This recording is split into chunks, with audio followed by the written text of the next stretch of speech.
Täällä Saarijärven markkinoilla, Suomenselän vasemmiston teltalla.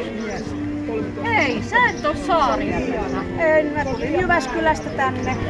Mut mikä tää on, Kipa? No tästä näkyy hämärästi, että siinä on satanen. Se oli mun numero edellisissä vaaleissa ja nyt mennään taas. Vähän niinku musta aukko, ei vielä tiedä, mitä sieltä paljastuu. Vai mikä sulle on niinku tärkeää politiikassa? No, numerot ei ole tärkeitä politiikassa muuta kuin taloudenpidossa ja siinähän ne on tosi tärkeitä. Ja se on ehkä se ensimmäinen ja tärkein näissä eduskuntavaaleissa, että mä täytyy saada sinne Helsinkiin niitä ihmisiä, jotka osaa ymmärtää talouden päälle. Joo. Eli varmaan sillä lailla, että rahat jaetaan eri lailla kuin tämä hallitus on jakanut. Totisesti jaetaan eri tavalla. Tämä on ihan uskomatonta tämän Jaetaan tai leikataan erittäin kätevästi. Niinpä. Ja viimeiset Rydmanin leikkaukset kertoo siitä, mistä on kyse täydellisestä mielivallasta ja suomalaisten etujen ohittamisesta. Joo. No mitä sanot esimerkiksi? Tuossa kuvaamassa meillä on semmoinen mies, joka on ollut muutaman vuoden työttömänä. Ei ole löytänyt töitä, ei pääse edes haastatteluun, on kohta 55. Ja nyt hän saa sen 590 kuussa, ei mistään mitään muuta. Ja vuoden päästä ilmeisesti käy niin, että kun meillä on vähän omaisuutta, niin sitten leikataan sitäkin tukea, että hän tulee saamaan sen joku 200-300 ja sillä pitäisi niinku elää.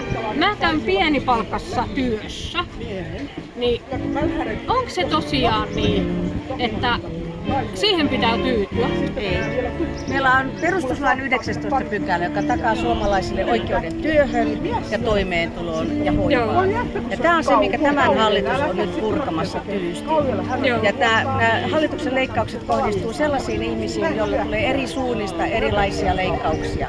Kyllä. Ja tämä on nyt se, mitä tämä hallituksen talous ei ymmärrä. Että meillä on ihmisiä, joilla on hyvin erilaisia elämäntilanteita. Kyllä. Ja tämä Suomen onnellisin kansa on perustunut siihen, että ihmisillä ei tule semmoisia kuiluja, johon putoaa, eikä pääse sieltä enää ylös. Ja tämä on ollut se meidän niin kuin kaverista huolehtimisen periaate, mitä tähän saakka ollaan Suomesta pidetty kiinni. Joo, ja nyt eduskuntavaalien jälkeen palataan taas siihen, että kaikki pysyy mukana.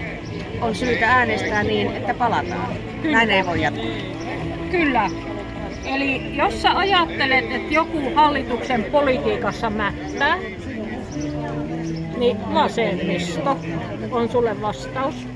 Jos sä mietit, että mikä parantaisi sun arkea, niin meillä on tässä QR-koodilla toimivia kysymyksiä ja vastauksia. Ota QR-koodista kiinni tai mene suoraan Vasemmistoliiton sivuille ja lähetä terveisiä.